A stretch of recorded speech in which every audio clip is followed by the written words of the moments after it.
वो ये है कि 1 जनवरी 2022 से सुप्रीम कोर्ट ने ई फाइलिंग शुरू कर दी है।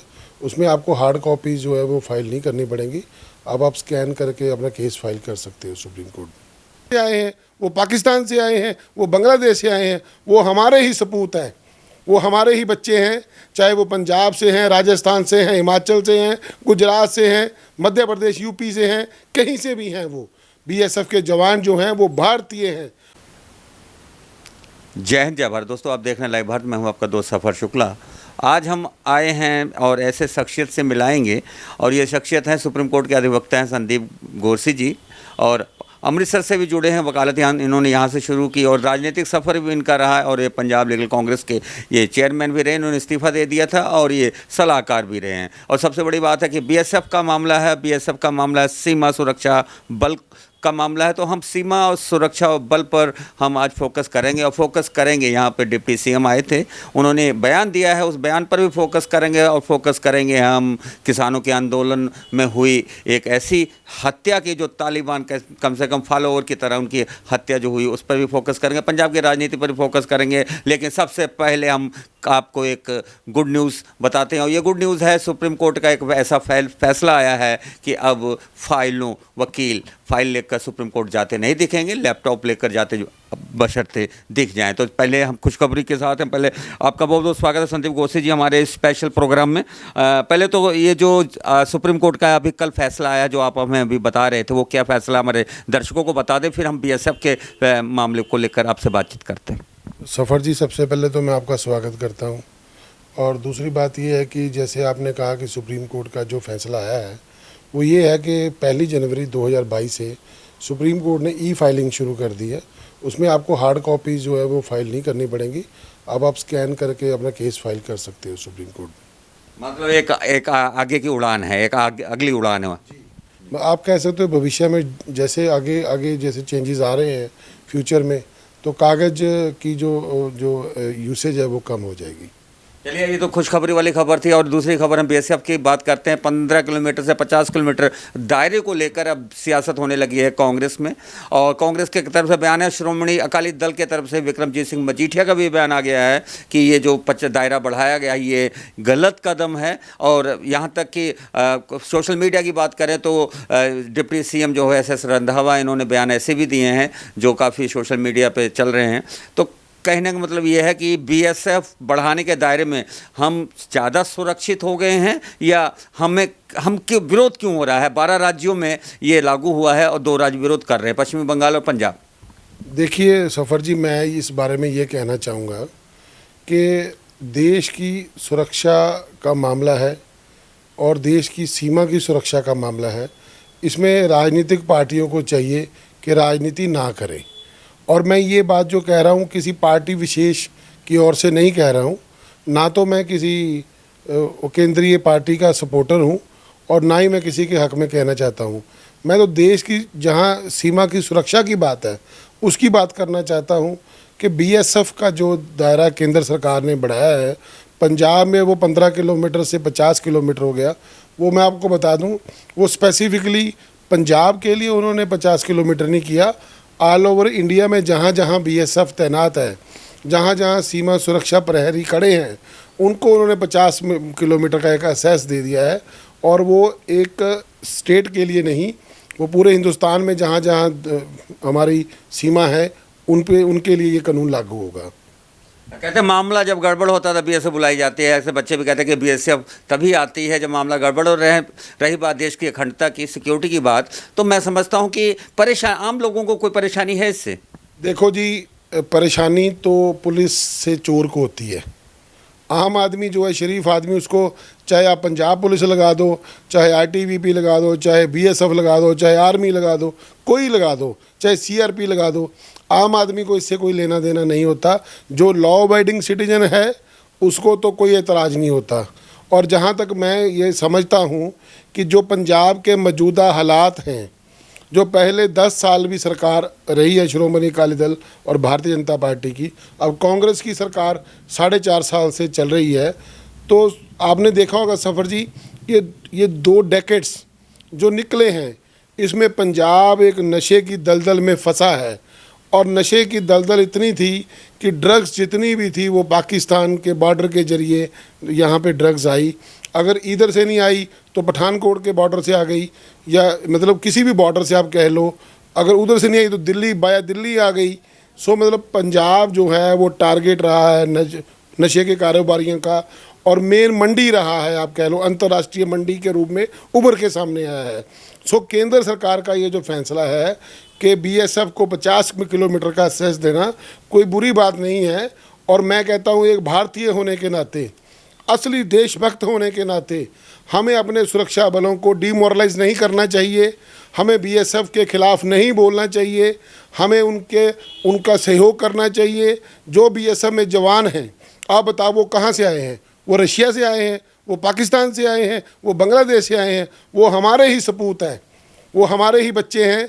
चाहे वो पंजाब से हैं, राजस्थान से हैं, हिमाचल से हैं, गुजरात से हैं, मध्य प्रदेश यूपी से हैं, कहीं से भी हैं। वो बीएसएफ के जवान जो हैं वो भारतीय हैं। और हमें इस बात का एतराज़ किसी भी पॉलिटिकल पार्टी को नहीं करना चाहिए। ये पॉलिटिकल पार्टियां जो मैं सोचता हूँ वोट बैंक की राजनीति करते हैं। और क्या एतराज़ है मुझे बताओ, क्यों तकलीफ़ हो रही है इनको कि बीएसएफ 50 किलोमीटर के एसएस में आ जाएगी? क्या होगा इनको? क्या नुकसान है इनको? वो आप मुझे बताओ, क्या नुकसान होगा? नुकसान भी हम आपको बताएंगे और क्या फ़ायदा होगा ये भी, क्योंकि हम बात कर रहे हैं जनता की। तो बीएसएफ को दो मामले में वो टच करेगी। एक 14 फॉरेन एक्ट, यानी कि बिना पासपोर्ट घुसपैठ ना हो, और दूसरा मामला स्मगलिंग कोई भी हो, चाहे नशे की हो या तस्करी हो हथियारों की। इन दो मामलों में ही बीएसएफ को अधिकार हैं। बाकी जो मामले हैं वो तो पंजाब पुलिस हैंडल करेगी, वो तो बीएसएफ नहीं करेगी ना। जो मोहल्ले में झगड़े होते हैं, गोलियां चलती हैं, धनाधड़ गैंगस्टर के वारदातें होती हैं, ये इस पर हाँ बीएसएफ जब होगा, हाल गेट पे बीएसएफ लगी होगी और वो मुस्तैदी तो होगी, तो कोई भी उधर से निकलना गुजरना, वो अपने आप को मतलब क्राइम का रेट कम हो जाएगा, ऐसा आम लोग कहते हैं। मैं सफर जी यह कहना चाहता हूँ कि आपने अगर वो एक्ट पढ़ा होगा, उसमें उन्होंने जो आपने कहा पासपोर्ट एक्ट के अकॉर्डिंगली, और जो स्मगलिंग होती है या जो हथियारों की स्मगलिंग होती है, नशे की स्मगलिंग होती है, उसमें उनको अधिकार रहेगा। देखिए 20 साल हो गए मुझे वकालत करते हुए, फौजदारी में वकालत करता हूँ। एनडीपीएस के कई केस, सैकड़ों केस मैंने लड़े हैं। आप मुझे बताइए 500 किलो हेरोइन पाकिस्तान से आई थी, यहाँ पकड़ी गई। आप मुझे ये बताइए उसमें कौन सा किंग पेन जो नेता था वो पकड़ा गया आज तक? आप मुझे बताइए ऐसी कितनी बड़ी खेपें, मतलब हज़ारों एफआईआर पंजाब में पिछले 10-15 सालों में हो चुकी, अभी तो लाखों में आंकड़ा पहुंच गया एफआईआर का। मुझे बताइए क्या एक राजनीतिक नेता या एक संरक्षण देने वाला कोई लीडर, कोई किसी ने आज तक अरेस्ट किया है? क्यों? उसका कारण क्या है? ये जो लोकल पुलिस होती है सफ़र जी, वो इनके इन्फ्लुएंस में होती है। हल्का विधायक जो एसएचओ लगवाते हैं, हल्का विधायक डीएसपी लगवाते हैं, हल्का और जो आपके जो ज़िले के जो आपके कह लो मिनिस्टर हैं या इंचार्ज हैं जो रूलिंग पार्टी के, वो कमिश्नर लगवाते हैं। तो आप मुझे बताइए ये जो पुलिस ऑफिसर है, जो उनके अन्नदाता जो लीडर हैं, उनको क्या वो गिरफ्तार कर सकते हैं कभी? तो इसलिए देश के प्रहरी, भारतीय सीमाओं पर जो प्रहरी खड़े हैं, अगर उनको ये रिस्पॉन्सिबिलिटी दी जाती है तो आपको मैं ये गारंटी देता हूँ कि अगर उनके शक के दायरे में कोई भी लीडर आएगा, चाहे वो छोटा हो, छुटभैया नेता हो, चाहे वो बड़ा नेता हो, चाहे वो किसी नेता का सपोर्टर हो, चाहे वो देश की पार्टी का हो, चाहे राज्य की पार्टी का हो, वो गिरफ्तार होगा। तो इन नेताओं को तकलीफ सिर्फ यही है कि अगर कल को किसी का नाम आ गया तो इनको ये बचाएगा कौन? इनको पुलिस से तो ये खुद बच जाते हैं। इनके पास पावर है पुलिस को सस्पेंड करने की, पुलिस को डिसमिस करने की, पुलिस का तबादला करने की। अब बीएसएफ के तो तबादला ये कर नहीं पाएंगे, तो ये अब इनको डर लग रहा है मुझे लगता है। तो मैं ये कहता हूँ अगर असली देशभक्त हैं ये लोग तो इनको इसका विरोध नहीं करना चाहिए। भारत की सीमाओं पर खड़े सपुत्र कहीं रशिया से नहीं आए हैं, नेपाल से नहीं आए हैं, वो हमारे ही बच्चे हैं, इन्हीं किसानों के, इन्हीं आम लोगों के बच्चे हैं। तो उन पे ऐसे आप एलिगेशन आपको नहीं लगाने चाहिए। चलिए, बीएसएफ पर सियासत तो हो ही रही है। रही बात अमृतसर, गुरदासपुर, पठानकोट, तरनतारन, फिरोजपुर और फाजिलका में हमारी सीमाएं जुड़ी हैं। और अगर हम पठानकोट की बात करें तो वहाँ पर पीछे जो हुआ था एक मामला, एक पुलिस अधिकारी का भी नाम बीच में आया था और वो बड़ा घालमेल था। और फिलहाल आपने मुझसे अभी कहा था कि आप बताएं कि ये विरोध क्यों कर रहे हैं, तो आपने ही बता दिया ये विरोध क्यों कर रहे हैं। तो अगर बीएसएफ जैसे तस्करी को लेकर लिंक जोड़ेगी, सीमा पार से तार जोड़ेगी, वो तार कहीं ना कहीं सफ़ेदपोश से जुड़ेगा। आप 50 किलोमीटर के अंदर ही पाकिस्तान से जुड़े सिम भी चलते हैं और तस्कर भी उनके टच में रहते हैं। तो जहाँ जहाँ हमारी सीमाएं लगती हैं अलग अलग देशों से लगती हैं, तो मैं समझता हूँ बीएसएफ का अच्छा कदम है और बीएसएफ आम लोगों के लिए बढ़िया कदम है। हमें मालूम होगा कि हमारे यहाँ पे हमारे शहर में बीएसएफ है, बीएसएफ का कंट्रोल है, तो सुरक्षा भी तो हमारी बढ़ी। नहीं, देखिए मैं आपको ये थोड़ा सा इसमें स्पष्टीकरण दे देता हूँ। उनका डायरेक्ट कंट्रोल नहीं रहेगा, वो सिर्फ उसी मामले में आके गिरफ्तार करेंगे जिस मामले में देश की सुरक्षा से, भारतीय सीमाओं से जुड़ी किसी समस्या से अगर कोई उनके मामला आता है उनके संज्ञान में, तब वो पार्टिसिपेट करेंगे। सही बात है, पर कहीं ना कहीं जब बीएसएफ कंट्रोल करेगी तो कहीं ना कहीं भी नाकाबंदी कर सकती है। ना उसको वारंट की ज़रूरत है, ना ही मजिस्ट्रेट के ऑर्डर की, कहीं भी वो सर्च कर सकती है। ऐसे बीएसएफ के अधिकार हैं, इतने अधिकार तो मिले हैं। फिलहाल बात बीएसएफ के अगर सीमाओं पे 50 किलोमीटर के दायरा बढ़ जाता है, तो आप क्या समझते हैं कि नशा की जो खेप है, नशे पे अंकुश लगेगा? ऐसे नेताओं पर जो जिनके सफ़ेद पोश हैं और गलत काम करते हैं, तो ऐसे लोग के नाम उजागर होंगे? देखिए, जब उनका दायरा जो है बॉर्डर, देखिए भारतीय बॉर्डर जो है पाकिस्तान के साथ, हमारा सबसे बड़ा दुश्मन पूरी दुनिया में पाकिस्तान है, और पाकिस्तान के साथ जितना बॉर्डर लगता है उसमें बीएसएफ की फोर्स लगी हुई है। और पाकिस्तान के साथ हमारा राजस्थान भी लगता है, गुजरात तक बॉर्डर जो है वो जाता है, तो वहाँ भी बीएसएफ है। मुझे ये बताइए, राजस्थान में कोई विरोध नहीं हो रहा, गुजरात में कोई विरोध नहीं हो रहा, और बांग्लादेश के साथ हमारा जो बॉर्डर लगता है वहाँ भी बीएसएफ है। बीएसएफ की जो फोर्स है वो हिंदुस्तान में 7000 किलोमीटर बॉर्डर पर लगी हुई है, और बाकी कहीं 10 स्टेट्स में विरोध नहीं हो रहा। सिर्फ पंजाब को ज़्यादा तकलीफ हो रही है, पूरी पंजाब को नहीं हो रही। मैं आपको बताऊं, सामान्य व्यक्ति को कोई तकलीफ नहीं है। आपने कहा कि बीएसएफ का नाका लगेगा, देखिए नाका लगाना, लॉ एंड ऑर्डर को मेंटेन करना कोई बहुत बुरी बात नहीं है, अच्छी बात है।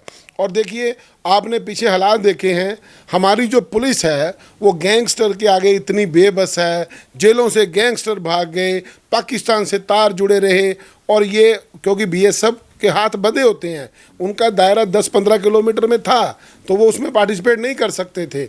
अब यहाँ फाजिलका से शुरू हो जाओ, फरीदकोट देख लो, इतने इतने गैंगस्टर जो आए, और उनके अभी आप देखा होगा ड्रोन के जरिए हथियार आने शुरू हो गए।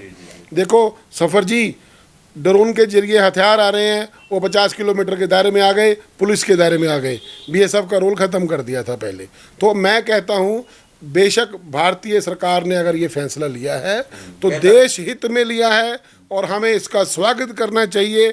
और ये झूठी वोट बैंक की राजनीति, धर्म की राजनीति, और ये मंदिरों गुरुद्वारों की राजनीति इनको नहीं करनी चाहिए, और ये देश की जनता को बेवकूफ़ बनाना ये लीडर बंद करें। बिल्कुल सही बात है। हम आपको बता दें, गुजरात, पंजाब, राजस्थान, पश्चिम बंगाल, असम, मणिपुर, मिजोरम, त्रिपुरा, नागालैंड, मेघालय और केंद्र शासित प्रदेश है जम्मू कश्मीर और लद्दाख, यहाँ पे लगाया गया है, बीएसएफ का दायरा बढ़ाया गया है, और बिना वारंट, जिला मजिस्ट्रेट के बिना आज्ञा से एनडीपीएस एक्ट और 14(4) एक्ट के मामले में ये करेगी। अब रही बात, अब पाकिस्तान से बात जुड़ी, उसके साथ अब अफगानिस्तान से बात जुड़ जाती है, तो तालिबान से बात जुड़ जाती है, तालिबान के हमले बढ़ रहे हैं, ये भी एक कारण हो सकता है। हम अपना बीएसएफ का दायरा, हमारे लिए अच्छी बात, देश के लिए अच्छी बात है, और अच्छी बात है। जो विरोध कर रहे हैं वो क्यों कर रहे हैं मुझे नहीं मालूम, लेकिन एक बात, किसान आंदोलन में अब हम चलते हैं। जो तरन तारण वाली ये बात आई है, जैसे अंगों को काट कर और लटका देना, ये तो कहीं ना कहीं जिस तरह से तालिबान के हम वीडियो देखते हैं, कहीं ना कहीं ऐसी ही वीडियो हमें पिछले दिनों, अब 1-2 दिन हुआ है, यहाँ पे वायरल हो रही है। तो कहीं ना कहीं कानून व्यवस्था, लोगों में खौफ नहीं रहा कानून का। देखिए, ये बात ऐसी है कि जैसे वो निर्मम हत्या हुई है, उसमें जो कट्टरपंथी लोग हैं वो उसको प्रमोट करेंगे, और मैं कहता हूँ कट्टरवादता सबसे बड़ी मूर्खता होती है। कट्टरवादी होना सबसे बड़ा मूर्ख होता है व्यक्ति, और मूर्ख से हो करना मूर्ख का ही काम होता है। मैं तो सिर्फ ये कहता हूँ कि वो एक निर्मम हत्या थी, लॉ को अकॉर्डिंगली काम करना चाहिए, समाज में ऐसे लोगों को प्रमोट नहीं करना चाहिए, और तालिबान जैसा माहौल पंजाब में तो कभी भी बर्दाश्त नहीं करना चाहिए। अच्छा, 2022 का चुनाव आ गया। चुनाव में आमतौर पर कहते हैं लड़ाई झगड़े बढ़ जाते हैं, लीडरों के भी झगड़े होते हैं, लड़ाई झगड़े बढ़ जाते हैं। तो अब सीज़न आ गया है, दिवाली का भी सीज़न आ गया है, तो कुल मिला के सुरक्षा को लेकर तालिबान भी उधर सक्रिय है और जिस तरह से ये दायरा बढ़ा जा रहा है, तो कहीं ना कहीं सीमाओं पे, जो सीमा पर बीएसएफ के जवान जुटे हैं, अगर 50 किलोमीटर का दायरा उनको मिल जाता है तो कहीं ना कहीं जो कानून तोड़ने वाली घटनाएं हो रही हैं कम हो जाएंगी, लोगों का खौफ जो है बीएसएफ का होगा। देखिए, सबसे अच्छी बात तो ये है सफ़र जी के आपको बताऊं, वर्दी में फ़र्क होता है। जहां लॉ एंड ऑर्डर डिस्टर्ब होता है, जहां वो आर्मी वाली वर्दी या बीएसएफ वाली वर्दी वाली फोर्स जब भी आती है तो कुछ तो हालात उनकी वर्दी को देख के ही सुधर जाते हैं। ये तो सबसे बड़ी बात एक है। और दूसरी बात मैं कहूँगा कि देश का अच्छा नागरिक होने के नाते मैं नेताओं को भी ये बात कहना चाहता हूँ कि देश की सुरक्षा के साथ खिलवाड़ मत करो। देश के सीमा पर जो प्रहरी खड़े हैं उनके साथ मजाक मत करो और अपनी घटिया राजनीति चमकाने के लिए देश की सेना का यूज़ मत करो। ये डिप्टी सीएम के बयान पर आपका बयान है? देखिए, डिप्टी सीएम ने जो बयान दिया है वो अपनी वोट बैंक की राजनीति के लिए दिया है। मैं एक बात कहना चाहता हूँ, जिस दिन हिंदुस्तान में वोट बैंक की राजनीति को छोड़ के देश के लिए, देश हित के लिए सोचना शुरू करेंगे, उस दिन हिंदुस्तान असली आज़ाद होगा। वरना हिंदुस्तान मूर्ख नेताओं, अनपढ़ नेताओं के चंगुल में फंसा रहेगा। बिल्कुल सही बात है। तो इसका मतलब आप बीएसएफ बने से चिट्टा कपड़े पा के चिट्टा बेचने वाले दी हुण खैर नहीं। पंजाबी जी एक गल कहिए। बिल्कुल आप सही कह रहे हो कि ये जो सफ़ेद पोश लोग हैं, जो सफ़ेद गाड़ियों में, सफ़ेद कपड़ों में सफ़ेदी का काम करते हैं, मुझे लगता है कि बीएसएफ इनको कंट्रोल करेगी। तो ये थी लाइव भारत पर स्पेशल बातचीत सुप्रीम कोर्ट के अधिवक्ता एडवोकेट संदीप गोरसी से। हमने उनसे बातचीत किया और सबसे बड़ी बात है कि पंजाब को लेकर बीएसएफ का दायरा बढ़ाने को लेकर ये बेबाक बातचीत आप देखते हैं लाइव भारत पर। तो गोरसी जी, आपका लाइव भारत पर बातचीत करने के लिए बहुत बहुत शुक्रिया। सफर जी, बहुत बहुत धन्यवाद आपका, बहुत बहुत धन्यवाद। आपके जो आपके दर्शक हैं उनका भी बहुत बहुत धन्यवाद। चलिए, ये स्पेशल रिपोर्ट सुखविंदर कोहली के साथ सफर शुक्ला। जय हिंद, जय भारत।